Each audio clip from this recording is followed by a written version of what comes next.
CM भजन लाल का road show हो रहा है रोहिणी में, दिल्ली में। सीधे आपको उस ओर लिए चलते हैं। ये आप देख सकते हैं तस्वीरें में आप देख सकते हैं सीएम भजन लाल कैसे रोड शो कर रहे हैं। और आज रोड शो उन्हें करना था दिल्ली के रोहिणी में। वो रोड शो कर रहे हैं, प्रत्याशी को और समर्थनों को आसपास अपने लेकर रोड शो उनका चल रहा है। और आप देख सकते हैं कि कैसे जितने भी वहाँ पे कार्यकर्ता हैं, जितने भी समर्थक हैं, वो एक उनके इर्द गिर्द प्रचार प्रसार पूरी तरह कर रहे हैं। और बीजेपी पार्टी जिंदाबाद के नारे वहाँ पर लग रहे हैं। भारतीय जनता पार्टी के इस एक भव्य रोड शो में आप देख सकते हैं सीएम भजन लाल को। और ये जो रोड शो हो रहा है, हम आपको बता दें कि दिल्ली के रोहिणी में किया जा रहा है।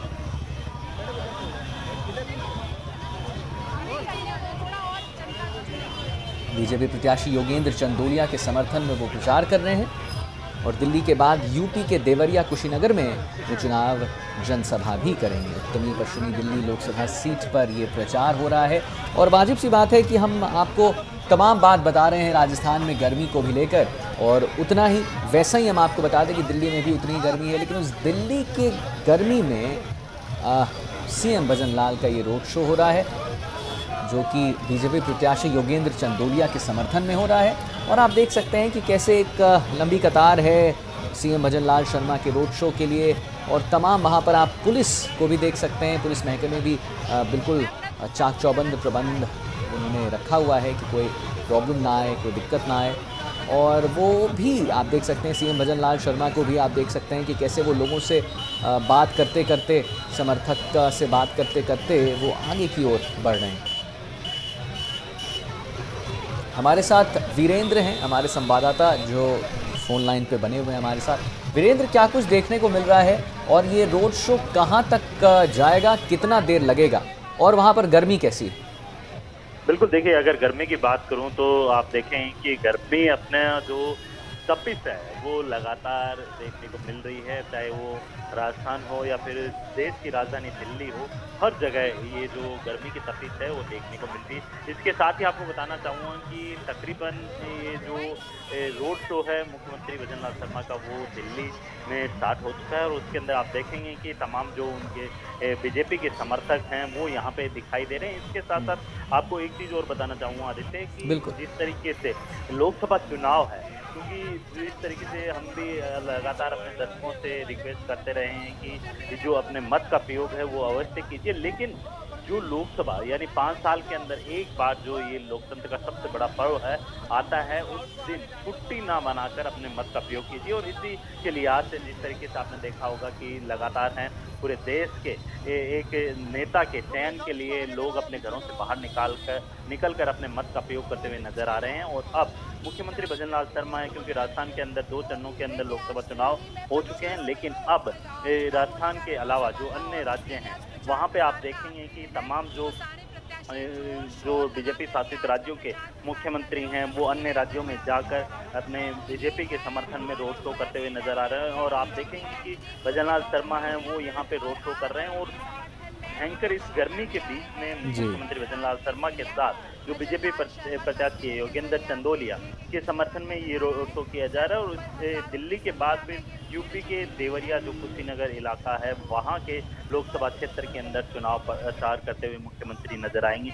और आप देखेंगे कि ये जो पूरा काफिला है ओपन जिप्सी के अंदर जो दोनों ही नेता हैं यहाँ पे सवार होकर दिल्ली की सड़कों पे जो अपने बीजेपी के जो समर्थक हैं उनके अलावा जो आम जनता है उनसे सीधा संपर्क करने की कोशिश की जा रही है। और इसके साथ साथ आप देखेंगे कि तमाम जो यहाँ पे बीजेपी के जो नेता हैं यहाँ पे बीजेपी और प्रधानमंत्री मोदी का नारे लगाते हुए यहाँ पे साफ तौर पे देखे जा सकते हैं। इसके साथ साथ आप देखेंगे कि जो मुख्यमंत्री भजन लाल शर्मा हैं उनके साथ जो वहाँ के जो दिल्ली के जो प्रत्याशी हैं वो भी यहाँ पे साफ तौर पे देखे जा सकते हैं। इसके साथ साथ योगेंद्र चंदोलिया हैं वो यहाँ पे बीजेपी का दुपट्टा पहने हुए आम जनता का जो वहाँ के वोटर्स हैं उनका अभिवादन करते हुए नजर आ रहे हैं। इसके अलावा मैं बात करूँ तो आप देखेंगे कि इतनी बड़ी भयंकर गर्मी के बीच में, बिल्कुल गर्मी के बीच हम देख पा रहे हैं वीरेंद्र, ट्रैफिक को हम देख पा रहे हैं, हमारे दर्शक भी देख पा रहे होंगे कि ट्रैफिक भी कहीं कहीं रोका हुआ है। दूसरा हम देख पा रहे हैं कि बहुत पुलिस बल जो है वहाँ पर तैनात है। कहाँ कहाँ पे, अगर हमारे जितने भी लोग दिल्ली के दर्शक ये देख रहे होंगे, कौन कौन से वो मुख्य जगह हैं जहाँ पर ट्रैफिक को रोका गया है सीएम भजनलाल शर्मा के इस भव्य रोड शो के लिए? देखिए आपको बताना चाहूँगा आदित्य, आप देखेंगे कि जी जो जी। ये पूरा रोड शो है, जहाँ जहाँ से रोड शो सुरक्षा के लिहाज से अगर देखा जाए तो यहाँ पे पुलिस दिल्ली पुलिस है उसके जवान हैं वो चप्पे चप्पे पे तैनात किए गए हैं, और वहीं ट्रैफिक को मैनेज करने के लिए भी ट्रैफिक पुलिस के जवान हैं यहाँ पे लगाए गए हैं। इसके साथ साथ आप देखेंगे कि जो ये पूरा रोड शो है इसके अंदर मुख्यमंत्री भजनलाल शर्मा के अलावा जो बीजेपी के समर्थक हैं, जो इतनी भयंकर गर्मी के बीच में जगह जगह उनका स्वागत भी किया जा रहा है। बीजेपी के झंडों के साथ प्रधानमंत्री मोदी के ये जो अभिवादन है या फिर जो नारे हैं वो यहाँ पे लगाए जा रहे हैं। इसके साथ अगर मैं बात करूँ इस पूरे रोड शो के अंदर, आप देखेंगे आदित्य कि जो भीड़ है वो लगातार बढ़ती हुई नजर आ रही है, क्योंकि आप देखेंगे कि जो बीजेपी के जो चाहे वो कोई भी नेता हो, इसके अलावा अगर मैं पूरे रोड शो की जैसे आपने बात की, ये उत्तर पश्चिमी दिल्ली में जिस तरीके से लोकसभा के जो प्रत्याशी हैं योगेंद्र चंदोलिया, उनके समर्थन में ये पूरा M2 के मॉल से ये रोड शो स्टार्ट हुआ है। रोहिणी में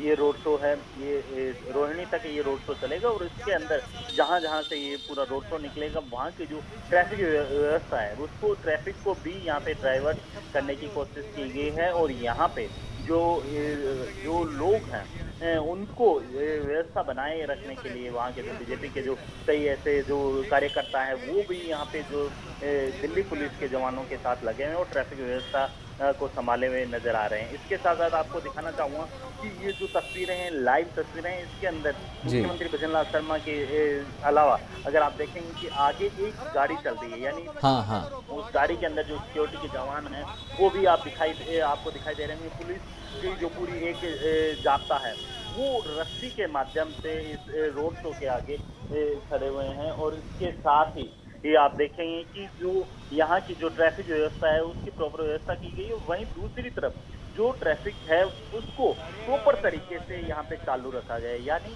जो रोड का दूसरा साइड है उसको ट्रैफिक को रोका नहीं गया, उसको प्रॉपर तरीके से चालू रखा गया है। इसके साथ साथ आदित्य आप देखेंगे कि जो मुख्यमंत्री भजनलाल शर्मा का ये रोड शो है दिल्ली के अंदर चल रहा है, और इसके अंदर जो बीजेपी उत्तरी पश्चिमी के अंदर जो लोकसभा सीट पर जो प्रत्याशी है बीजेपी के उनके योगेंद्र चंदोलिया के समर्थन में ये प्रचार किया जा रहा है, और बीजेपी जिस तरीके से लगातार दावे कर रही है कि इस बार 400 पार का जो नारा है उसको पूरा किस तरीके से पूरा करती है ये भी देखने वाली बात होगी। और इसके साथ ही क्योंकि अब जो चुनाव प्रचार का आखिरी समय है इस दिल्ली की अगर बात की जाए, ये दिल्ली के अंदर जो 7 सीटें हैं, इन 7 सीटों के ऊपर आप देखेंगे कि बीजेपी है वो लगातार जो चाहे अन्य जो उनके प्रतिद्वंदी दल है, चाहे आप हो या फिर कांग्रेस हो या फिर इंडिया गठबंधन से जो उनके समर्थक जो दल हों या फिर हर पार्टी को उस तरीके से पूरी रणनीति के तहत यहाँ पे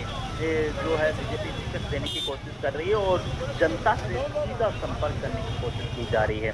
इसके अलावा आप देखेंगे कि यहाँ पे सुरक्षा की अगर मैं बात करूँ तो यहाँ पे मुख्यमंत्री भजनलाल शर्मा की सुरक्षा के लिहाज से दिल्ली पुलिस के जो जवान हैं वो चप्पे चप्पे पे तैनात किए गए हैं, और इसके अलावा जो रथ यानी जो जिस गाड़ी के अंदर ओपन गाड़ी के अंदर मुख्यमंत्री भजनलाल शर्मा और योगेंद्र चंदोलिया जो कि वहाँ के बीजेपी के जो प्रत्याशी बनाए गए हैं जी, यहाँ पे ओपन उसके अंदर ट्रक के अंदर आप देख सकते हैं कि यहाँ पे नजर आ रहे हैं। इसके अलावा अगर मैं बात करूँ पीछे जो बीजेपी के जो समर्थक हैं वो यहाँ पे प्रधानमंत्री मोदी और अन्य जो नेता हैं। वीरेंद्र, एक बात बताइए कि ये यहाँ पे जो रोड शो जब खत्म होगा तो चुनाव जनसभा को संबोधित भी करेंगे, ये भी बात आ रही है, और उस बीच क्या कुछ देखने को मिल सकता है जब जनसभा को संबोधित करेंगे? क्योंकि अभी हमने अपने दर्शकों को ये भी बताया था कि सचिन पायलट जो हैं वो बार बार ये बात कह रहे हैं, उन्होंने दावा किया है कि 7 सीटों पर दिल्ली में इंडी गठबंधन जो है अलायंस जो है वो जीतेगी। उस बीच हम देख पाते हैं कि जहाँ भी